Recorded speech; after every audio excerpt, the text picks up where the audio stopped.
Chegou a hora de ligar o alerta reta final e saber quais são os artigos mais cobrados na prova da OAB, que podem cair no próximo exame e te fazer aumentar suas chances de ser aprovado. Então vem comigo que eu vou te mostrar 5 desses artigos e também como eles já caíram em prova.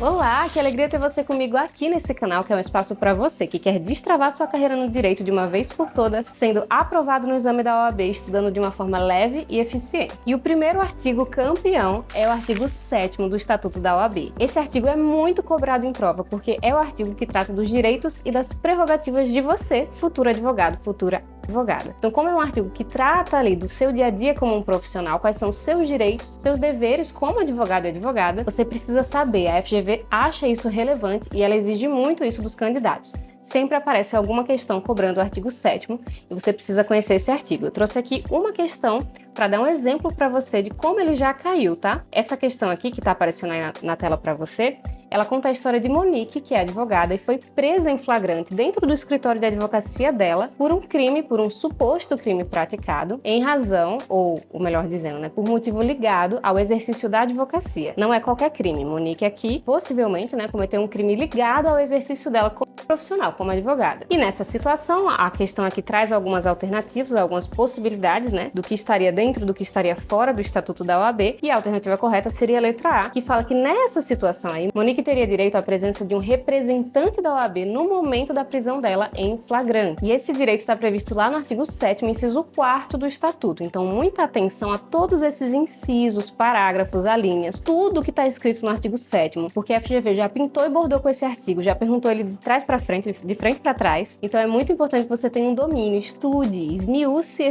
o estudo desse artigo, porque vai valer muito a pena, com certeza você vai garantir alguma questãozinha na prova, tá?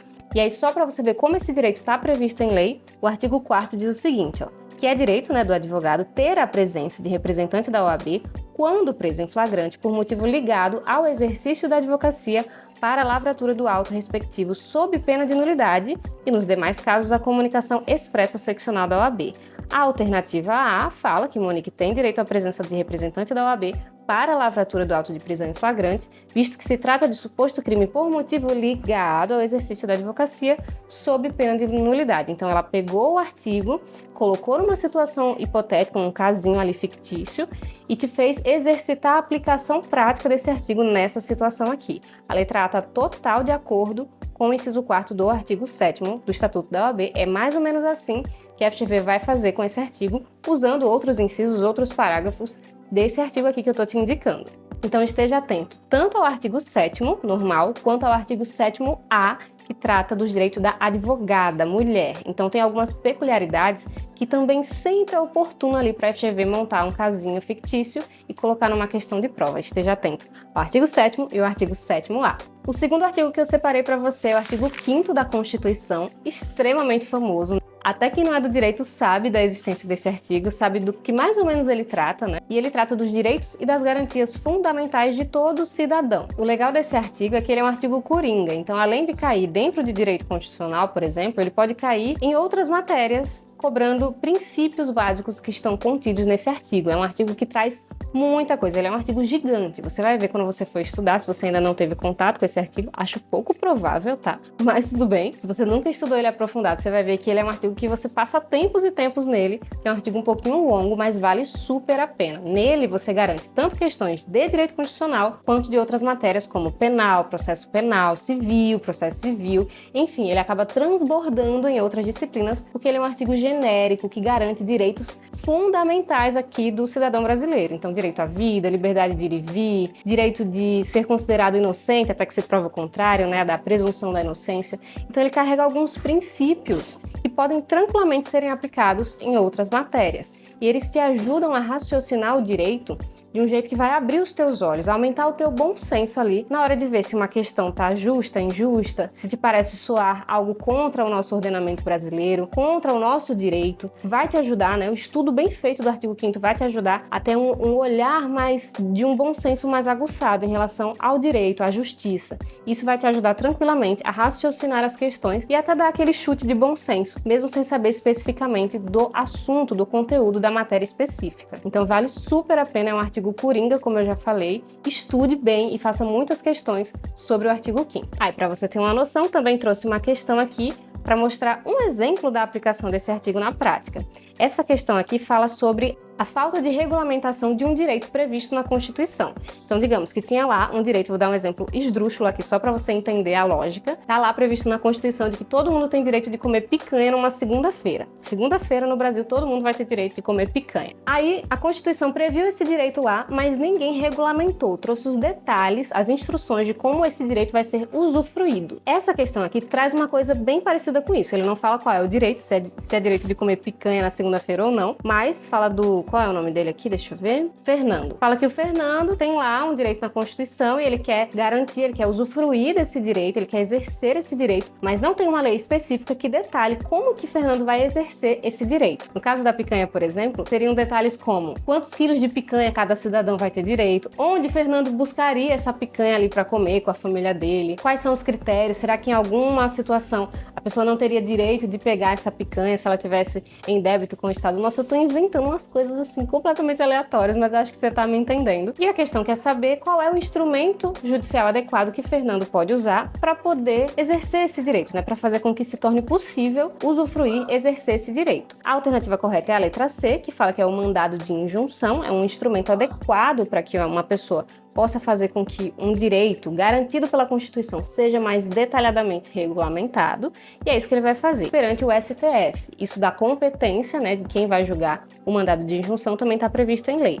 Não no artigo 5º, né? O artigo 5º fala para que serve o mandado de injunção, que é justamente numa situação como essa, de falta de regulamentação de um direito garantido na Constituição, e o artigo 102, inciso 1, a linha Q da Constituição é que traz a competência do STF para julgar esse tipo de instrumento processual. Então, apesar de ser um artigo bem básico, bem conhecido, a FGV explora muito esse artigo, às vezes de forma clara, direta, literal e às vezes de forma enrustida ali, escondidinho, mas com a leitura e o estudo aprofundado desse artigo, tendo feito muitas questões para treinar a aplicação de vários dos incisos do artigo 5º, você vai estar bem afiado para resolver essas questões, mesmo que venham enunciados gigantescos, que você vai entender que é só um contexto que a FGV está trazendo para você aplicar aquele artigo ali. Não se assuste com o tamanho de questão, tá? Você sabe, no fundo você sabe. E antes da gente ir pro terceiro artigo, eu quero te convidar a se inscrever aqui nesse canal, que é um espaço para você toda semana aprender algo útil para sua aprovação. Eu sempre penso com muito carinho em temas de vídeos que podem ser úteis para você nessa jornada de estudos rumo à aprovação na OAB. Então, se você ainda não é inscrito, se inscreve, ativa o sininho e bora lá pro terceiro artigo. O terceiro é o artigo 927 do Código Civil, que fala sobre responsabilidade civil ou obrigação de indenizar mais especificamente. Ele é o artigo que abre aquela parte ali, aquela seção do Código Civil que fala dessa parte de responsabilidade civil, obrigação de indenizar, né? Quando alguém danifica uma outra pessoa de alguma maneira, moralmente ou materialmente, o que essa pessoa tem que fazer? Ela vai ter que indenizar a outra.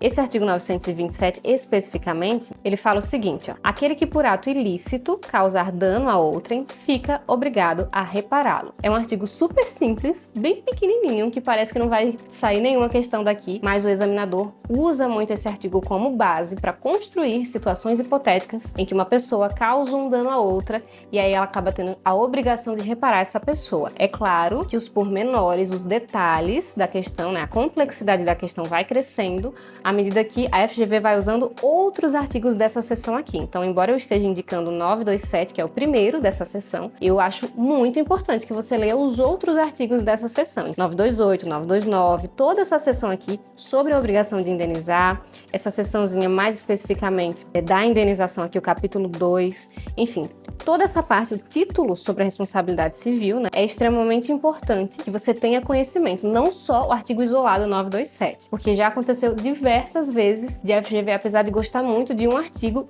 passar um tempinho cobrando o artigo de cima ou de baixo, para as pessoas não ficarem tão acostumadas, tão espertas, né, dos artigos que ela mais ama cobrar e ficarem viciadas em estudar só eles isoladamente e não entender a completude da seção ali. Então, você precisa entender a essência desse tema dentro da lei, da responsabilidade civil dentro da lei. Quais são as hipóteses de indenização? Como é que vai ser paga essa indenização? Em qualquer caso que uma pessoa causar dano a outra, será que tem alguma exceção? Então é sempre bom você estudar ali na completude, não somente isolado o artigo, principalmente quando é um artigo minúsculo como esse daqui, né? Dá para você aproveitar o gancho e dar uma lida nos outros. E uma questão interessante que já cobrou esse artigo, ou pelo menos o conhecimento desse artigo, é essa questão aqui que fala de João, que dirigia o veículo dele, normal, direitinho, dentro das regras, e aí passa um pedestre bêbado e ele atinge esse pedestre, sendo que ele não teve propriamente culpa direta nesse acidente. A pessoa passou, o pedestre bêbado, atravessou no momento errado, na hora errada, ele estava todo certinho dirigindo dentro das regras de trânsito ali e não conseguiu frear a tempo, acabou causando esse acidente. Então, nesse caso, usando do artigo 927, que é um artigo que traz simplesmente ali a responsabilidade civil na fórmula mais simples dela, que é essa fórmula de ação, né? Teve uma conduta, uma ação, teve um dano e teve um nexo causal, esses três elementos básicos da responsabilidade civil, uma conduta, um dano e um nexo causal, uma causalidade direta entre essa ação e esse dano. O artigo vai trazer isso e vai ser aplicável nessa questão assim, dessa forma. A letra D é a alternativa correta nessa questão e ela fala que houve o rompimento do nexo de causalidade, porque a vítima, né, que era o pedestre bêbado, atravessou na hora. Então essa conduta da vítima fez com que rompesse o nexo de causalidade. Ou seja, em outras palavras, a ação de João dirigindo o veículo não teve relação de causalidade direta com o resultado, né, que aconteceu, que foi esse acidente. Então, como não foi João que causou esse acidente aí de propósito, não foi ele que gerou a causa direta desse acidente, você tá me entendendo, né? Espero que esteja me entendendo, estou enfatizando aqui para você pegar. Como não foi ele que causou diretamente esse acidente, e sim o pedestre que passou no momento errado, na hora errada, e ele estava completamente certo, o João, ele não vai ter a responsabilidade civil, né? Não restou configurada a responsabilidade civil, porque, segundo o artigo 927, aquele que por ato ilícito causar dano a outrem. Essa minúscula frase aqui, causar dano a outrem, que explica todo esse nexo de causalidade dentro da responsabilidade civil. E quando você vai destrinchando esse artigo, você consegue enxergar esses elementos aí do nexo de causalidade, que é o ponto-chave para que uma responsabilidade civil esteja configurada, como no caso de João, que não estava configurada. O quarto artigo é o 485 do CPC, que fala sobre sentença ou coisa julgada mais especificamente. A sentença é uma das peças mais famosas, né, dentro de um processo, então eu acho super relevante, super interessante você se informar a respeito da sentença dentro do processo civil. Quando uma sentença é considerada válida, inválida, a FGV vai colocar um casinho para você, vai contar se a sentença foi dada de forma certa ou se foi equivocada, e se foi equivocada por quê, qual foi o elemento que faltou dentro dessa sentença, enfim, não de estrutura assim de sentença mesmo não, sabe?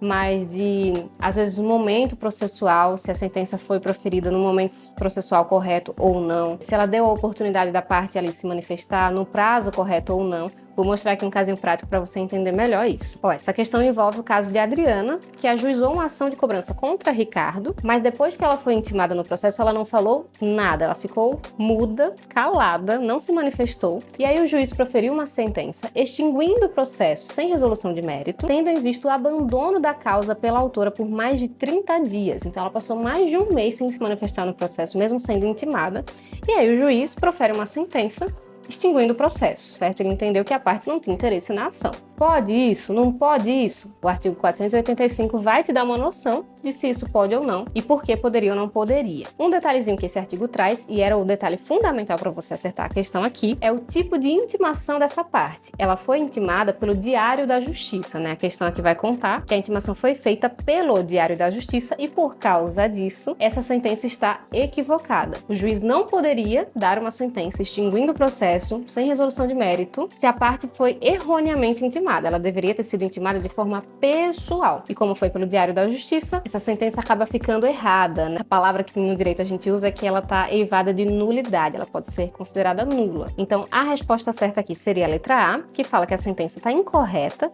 pois, para que o processo seja extinto por abandono, o CPC exige prévia intimação pessoal da parte autora para promover os atos e as diligências que lhe incumbir no prazo de 5 dias. E é exatamente o que fala o inciso 3º, parágrafo 1º do artigo 485 do CPC. O juiz não resolverá o mérito quando, por não promover os atos e as diligências que lhe incumbir, o autor abandonará a causa por mais de 30 dias. Aí tem o parágrafo 1º que fala da intimação. Nas hipóteses descritas nos incisos 2 e 3, o 3 no caso é esse que a gente acabou de ler, a parte será intimada pessoalmente para suprir a falta no prazo de 5 dias. Então, com o conhecimento desse artigo, desses incisos e desse parágrafo, você acertaria essa questão tranquilamente. Mas como eu falei em relação aos artigos anteriores, não se prenda somente ao 485. Dá uma lida ali em toda a seção que fala sobre sentença e coisa julgada, porque a FGV pode tranquilamente brincar com outros artigos, parágrafos e alíneas dentro dessa seção sobre sentença. Então ela gosta de cobrar o 485, mas às vezes só o conhecimento do 485 não vai te ajudar na hora da prova. É importante você entender todas as regras do jogo ali dentro dessa seção de sentença e coisa julgada. E claro, fazer muitas questões para treinar a aplicação prática desses artigos. O quinto e último artigo é o 121 do Código Penal. Esse artigo é super famoso também, assim como o artigo 5º, né? É o artigo que fala sobre o crime de homicídio, matar alguém, dentro do tema geral ali, crimes em espécie, mais especificamente crimes contra a pessoa ou crimes contra a vida. Eu nem preciso falar da relevância desse tema para o direito penal, porque a vida é um bem jurídico tutelado pelo direito muito, muito, muito importante. Eu acho até justo que a FGV elenque como um dos favoritos dela o artigo 121 do Código Penal, e acho mais relevante ainda que você, como advogado, tenha uma boa noção das hipóteses em que esse tipo de crime pode acontecer, porque ele vai ter suas nuances. O 121 especificamente, ele traz aquela conduta genérica de matar alguém e traz a pena ali 6 a 20 anos, na verdade, aqui de acordo com o 121, pena de reclusão. Então é um artigo bem básico, bem pequenininho, minúsculo, mas não é bem essa informação que a FGV vai te perguntar na hora da prova. Você precisa entender os parágrafos, as alíneas, os outros tipos de matar alguém que existem, porque não só existe esse tipo geral de matar alguém. Existe também a possibilidade mais específica de matar uma mulher por razões relacionadas à condição do sexo feminino, que é o tal do feminicídio, tem o infanticídio, tem o latrocínio, enfim, tem outras condutas tipificadas no Código Penal que envolvem o resultado morte e que não vão ser homicídios mesmo. Então, além de saber do 121, é bom que você saiba também que outros crimes que se confundem com crime de homicídio podem aparecer na sua prova. Essa questão que eu trouxe, por exemplo, ela dá uma confundida na gente, porque ela pega um pouquinho do homicídio na forma tentada e um pouquinho de auxílio ou instigação ao... Veja que são duas coisas que envolvem a proteção da vida, né? Envolvem o resultado morte, mas não são propriamente homicídios. Então a gente precisa saber discernir, entender bem o que é cada coisa, para dar o nome certo aos bois, entendeu? Porque é isso que a FGV vai cobrar de você. Ela quer que você dê o nome certo para as condutas que foram praticadas, para que você identifique qual foi o crime que foi praticado, e para isso ela vai brincar das mais variadas formas possíveis nos casinhos que ela vai narrar nos enunciados. Vamos ler esse daqui. Esse daqui conta o caso de José e Maria, que eles se apaixonam, só que eles descobrem mais tarde que eles são irmãos, ou seja, eles não podem ter um relacionamento de sangue mesmo. E eles ficam tão tristes com essa notícia que decidem juntos. Para isso, eles vão ao apartamento de Maria, e lá no apartamento de Maria, José abre o registro do gás de cozinha e deixa o gás vazando. Eles vão inalar esse gás com o objetivo de tirarem as próprias vidas, né? Isso não acontece, o resultado morte não acontece porque os vizinhos sentem o cheiro e impedem ali, eles socorrem as duas vítimas, os dois não morrem. Aí o que a FGV quer saber de você é quem cometeu que crime, né? Quais foram os crimes que cada um cometeu nessa situação. Você pode pensar que os dois cometeram tentativa de homicídio, vocês podem pensar que os dois cometeram lesão corporal, e é isso aí que a FGV quer que você sinta, né? Uma confusão, meu Deus, mas que crime é? Tão parecido, lesão corporal, poderia ser tentativa de homicídio os dois cometendo... Enfim, para você saber com mais exatidão, mais certeza, você precisa conhecer o conteúdo dos artigos para ver qual o nome de cada conduta e treinar muito a aplicação desses artigos em casinhos parecidos. Nesse caso, a resposta certa é a letra A, que fala que José vai responder por tentativa de homicídio porque foi ele que abriu o registro do gás. Então essa conduta dele ali, que geraria o resultado morte, só não gerou porque os vizinhos apareceram para socorrê-los, é uma conduta de homicídio, mas aí é tentativa, né? É o homicídio na forma tentada, porque o resultado morte não aconteceu. E Maria responde por instigação ou auxílio ao... porque aconteceu no apartamento dela, ela forneceu o apartamento dela para que esse crime fosse praticado. Então a FGV brincou com o artigo 121 e o artigo 122 do Código Penal, que é o que fala sobre 121, todo mundo já conhece, matar alguém, só que na forma tentada, porque lá no início do Código Penal, ali por volta dos artigos 13, 14, 15, vou até subir aqui, colocar na tela para vocês verem. Essa seção também é muito importante que vocês leiam e saibam, já que a FGV vai brincar com os crimes em espécie, mas vai colocar também essas circunstâncias, né? O que agrava, o que atenua, o que qualifica, o que piora a situação da pessoa, o que melhora a situação da pessoa, quando é culposo, quando é doloso, quando foi tentado, quando foi consumado. Então ela pega os crimes em espécie, mas ela vai brincar com todas as possíveis formas desse crime ter acontecido para chegar ali a configurar uma pena, né, para a pessoa ser considerada culpada de que crime, em que intensidade, né? Tudo isso vai aparecer na sua prova e você precisa saber dominar essas nuances, não só a informação isolada. Essa partezinha aí de crime tentado, crime consumado tá aqui, ó, no título 2 do Código Penal, que fala do crime. É uma parte mais teórica sobre o crime, mas é uma parte que cai muito, às vezes não de forma direta, né, nem sempre de forma direta, e sim dentro de um contexto, que você tem que identificar qual foi o crime e qual foi a forma como esse crime aconteceu. Nesse caso aqui, ó, o crime consumado e tentado está no artigo 14. Então, você lendo e estudando esse artigo, fazendo questões sobre esse artigo, você vai conseguir entender quando que um crime é considerado consumado, quando ele é considerado tentado. No caso de José, lá da questão, foi tentado porque o resultado morte não aconteceu. Mas poderia ter sido um crime de homicídio consumado, normal, homicídio simples, se Maria não tivesse resistido, né? Se Maria tivesse morrido por causa dessa conduta de José de ter aberto o registro do gás de cozinha do apartamento de Maria. E só para você ver o que está escrito lá no 122, vou te mostrar também, para você entender por que Maria vai responder por auxílio. O artigo 122 traz essas condutas, ó. Induzir ou instigar alguém a ou a praticar a automutilação ou prestar-lhe auxílio material para que o faça. Esse auxílio material, no caso concreto, foi o fato dela ter fornecido o apartamento, né? Foi onde aconteceu o crime. Então, por isso, ela responde por auxílio ou instigação.